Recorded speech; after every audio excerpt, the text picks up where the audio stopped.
Welcome to Luca and Miguel. Enjoy the video. In this video, I will explain how to make a Nexus mod. First, understand the fundamental concepts of game modification.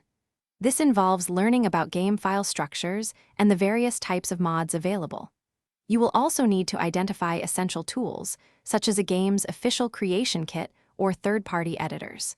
Familiarize yourself with the Nexus Mod's platform, including its rules and the vibrant community that supports mod creators.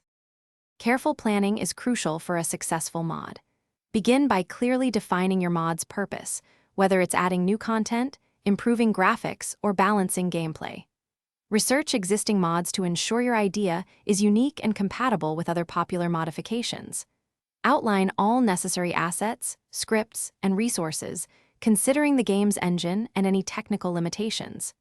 This structured approach helps keep your project focused and manageable. Now, let's dive into development. Use the game's official creation kit or specialized modding tools to create or modify assets like textures, models, and sounds. Implement custom scripts and configurations to bring your mod's unique features to life. This stage often involves a lot of trial and error.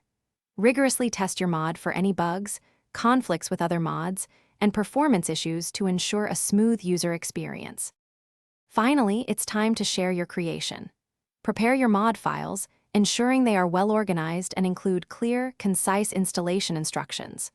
Create an engaging mod page on Nexus Mods with compelling screenshots, a detailed description, and any necessary requirements.